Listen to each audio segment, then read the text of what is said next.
Hi guys, I am P S Bharathi. இன்னைக்கு ரொம்பவுமே கேவலமான செய்தியை பற்றி தான் நம்ம பேச போகிறோம். ஏன்டா என்னடா எடுத்த உடனே கேவலமான செய்தியை அப்படின்னு சொல்கிறானே அப்படின்னா, ரொம்பவுமே கேவலமான செய்தி தான். இதை கேட்கும்போது எனக்கு கோபம் வருதோ இல்லையோ, உங்களுக்கு தாறுமாறாக கோபம் வரணும். வந்து யாரா அவனை அடித்து மூஞ்செல்லாம் கிழிச்சா தேவலாமே அப்படின்ற அளவுக்கு ஒரு கோபம் வரும். அதாவது இந்த மாதிரிலாம் பேசுகிறானே அப்படின்லாம் நினைக்காதீங்க. சில பகுதியோட லாங்குவேஜெலாம் இருக்கும்ல, அந்த மாதிரி நான் என் சைடில் கோவப்பட்டோம்னா இப்படி தான் நான் கோவப்படுவேன். ஸோ அந்த அளவுக்கு இப்போது நான் சொல்ல போகிற விஷயம் உங்களுக்கு கோபத்தை ஏற்படுத்தும். அதாவது கும்மிடிப்பூண்டியில் 3 வயசு பச்சை குழந்தைன்னு கூட பார்க்காம 4 பேர் கூட்டுப்பாலியல் பண்ணி அந்த குழந்தைய கொண்டு இருக்கானுங்க. அதாவது என்னென்னலாம் செய்ய முடியுமோ செஞ்சுட்டு அந்த குழந்தைய தூக்கி ஒரு புதருக்குள்ளே தூக்கி வீசிட்டு அவனை கிளம்பி போயிருக்கானு. அதில் ஒருத்தான இப்போ கைது பண்ணியிருக்காங்க. கைது பண்ணது மட்டும்தான் பண்ணியிருக்காங்களே தவிர வேறு ஆக்ஷன் எடுத்திருக்காங்களா அப்படின்னா இன்னும் இல்லை. இதை கேட்கும்போதே எவ்வளவு ஒரு மண்டைக்கு ஏற வேண்டிய ஒரு விஷயமா இருக்கு பாருங்க. அதாவது வேலைக்கு போயிட்டு வந்திருக்காங்க. வந்துட்டு அவங்க ஒரு 300 பேர், அதாவது கும்மிடிப்பூண்டினாலே நிறைய பேர் வந்து வேலைக்கு போயிட்டு வந்துட்டு இந்த மாதிரி இருக்கக்கூடிய ஒரு இடம் தானே. அது சுற்று வட்டார பகுதியில் வட மாநிலத்தவர்கள் தான் தங்கியிருந்தாங்க அப்படின்றதா ஒரு செய்திகள் வந்துட்டுருக்கு. சரி, அப்படி வந்தாலுமே யார் கைது செய்யப்பட்டாங்க அப்படின்னு பார்த்தா அதுவும் வட மாநிலத்தவர்கள் தான். அதாவது பாதிக்கப்பட்ட பெண்ணோட குழந்தை வந்து வட மாநிலத்து குழந்தையை சேர்ந்தவர்கள் தான். செஞ்சவனும் வட மாநிலத்தை சேர்ந்தவன் தான். ஸோ வட மாநிலத்தவர் அப்படின்னாலே கோபப்படுறதா, இல்லை நிறைய நல்லவங்களும் இருக்காங்க அப்படின்னு சொல்லி நம்பிக்கை கொடுக்குறதா என்னன்ற விஷயத்த நம்ம தான் கொடுக்கணும். என்னதான் இருந்தாலும் இந்த விஷயம் நடந்தது வட மாநிலத்தில் இல்லை, நம்ம ஊர் கும்மிடிப்பூண்டியில். நீ எந்த இடத்துல என்ன வேணாலும் பண்ணியிருந்தாலும் சரி, நீ எந்த ஊருக்காரனாக இருந்தாலும் சரி, எங்கள் நாட்டுக்கு வந்தீங்கன்னா இதுதான் தண்டனை.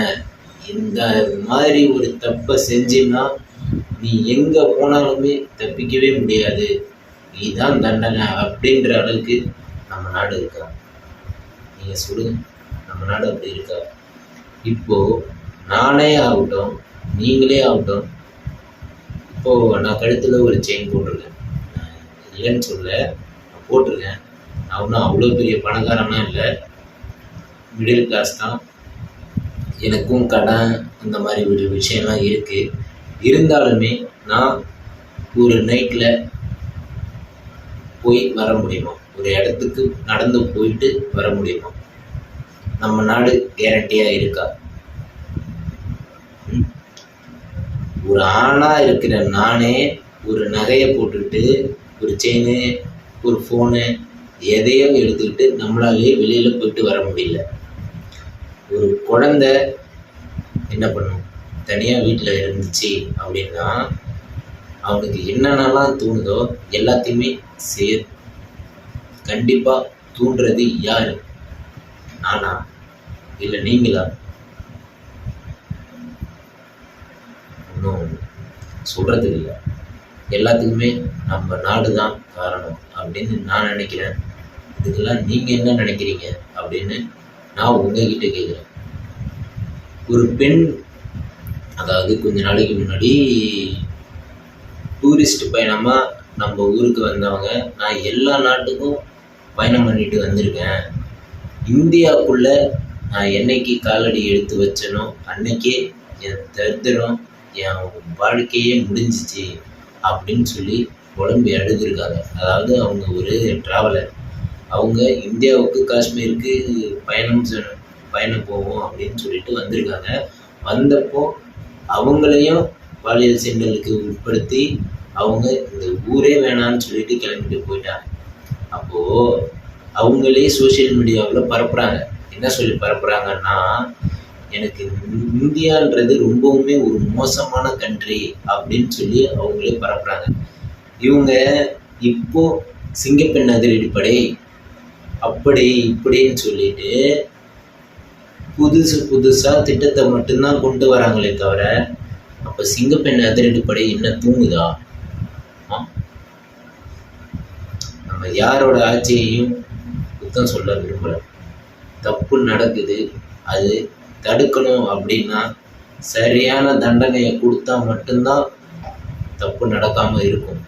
அந்த தண்டனையை நீங்களே ஏன் உங்கள் கண்ணு முன்னாடியே யார் கண்ணு முன்னாடியே தெரியாமல் மரண தண்டனை கொடுக்குறீங்க? சரி, ஓகே, நான் இல்லைன்னு சொல்லலை, மரண தண்டனை கொடுக்குறீங்க. அந்த தண்டனையை சோஷியல் மீடியாவில் எல்லாத்துலேயுமே பரப்புகிற மாதிரி ஒரு தண்டனையாக கொடுங்க. யார் கண்ணு முன்னாடி எல்லாருமே பார்க்கட்டும். ஓ, இந்த நாட்டுக்கு போனால் இப்படிலாம் செய்வாங்களா அப்படின்னு சொல்லி எல்லாருமே பார்த்தா தானே அடுத்த தப்பு செய்யணுமா செய்ய வேணாமா அப்படின்ற ஒரு எண்ணம் வரும். அந்த மாதிரி செஞ்சானோன்னா அடுத்ததும் இந்த மாதிரி நடக்கும் அப்படின்னு சொல்லி ஒரு பயம் இருக்கும்ல.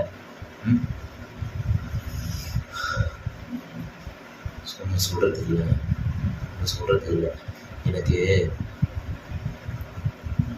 அந்த பாதிக்கப்பட்ட குழந்தைக்கு சிகிச்சை பண்ணிட்டு இருந்த அந்த மருத்துவமனை டிஎன் வந்து ஒரு செய்தி சொல்லியிருக்காரு. அந்த செய்தியை படித்த உடனே எனக்கு ரொம்பவுமே கஷ்டமாக இருக்குது. அதை எப்படி சொல்கிறது, அந்த பெண்ணோட அந்த குழந்தையோட முன்னாடி பகுதி ரொம்பவுமே பாதிக்கப்பட்டிருக்கு அப்படின்னு சொல்லியிருக்காரு. பின்னாடி பகுதி ரொம்பவுமே காயமாக இருக்குது அப்படின்னு சொல்லியிருக்காரு. அதுக்கப்புறம் குழந்தையை காப்பாற்ற நான் எவ்வளவோ முயற்சி செஞ்சேன், என்னால் அந்த குழந்தையை காப்பாற்றவே முடியல அப்படின்னு சொல்லி அழுதுருக்காரு. நம்ம கேட்குற நமக்கே இவ்வளோ ஒரு கோபமாக வருது. அப்போது அந்த குழந்தைக்கு சிகிச்சை பண்ணிட்டு இருந்த அந்த மருத்துவமனை டிஎன் அவங்க எவ்வளோ கஷ்டப்பட்டிருப்பாங்க, அவங்க கூட இருந்த மருத்துவமனை சேவையாளர்கள், செவிலியர்கள் எல்லாருமே எவ்வளோ கஷ்டப்பட்டிருப்பாங்க. ஒரு குழந்தைய கூட இந்த மாதிரி பண்ண மாட்டாங்களே, எப்படி சொல்கிறது, இந்த ஒரு குழந்தைய கூட விட்டு வைக்க மாட்டாங்களே, என்ன சொல்கிறது, இன்னும் சொல்கிறது இல்லை. ஒரு குழந்தைக்கு இப்படி நடந்துச்சு, ஒரு சிகிச்சை கொடுக்கறதுக்கு நம்மக்கிட்ட ஒரு தீவிரமான ஒரு ஆக்ஷன் எடுக்க ஒன்றுமே இல்லையே அப்படின்னு சொல்லி அவங்க எவ்வளோ கஷ்டப்பட்டிருப்பாங்க. தயவு செஞ்சு சொல்கிறேன், நம்ம நாட்டை அழிக்கிறது நம்ம நாட்டு அரசியல் மட்டும்தான். இதுவே வெளிநாடு அப்படின்னு போயிட்டா அங்கெல்லாம் நடக்கிறது வேற மாதிரி இருக்குது. எதுக்காக நான் உண்மையாக நம்ம ஊர் ஆட்சியை இருக்கிறேன் தான். எனக்கு நம்ம ஊர் ஆட்சி சுத்தமாக பிடிக்கவே இல்லை. உங்களுக்கு பிடிச்சிருக்கா? நீங்கள் சொல்கிறீங்களா ஆமாம் எனக்கு பிடிச்சிருக்கு அப்படின்னு? அப்படி சொன்னீங்கன்னா உங்களை விட கேவலமானவன் நான் கிடையாது, நீங்கள் தான்.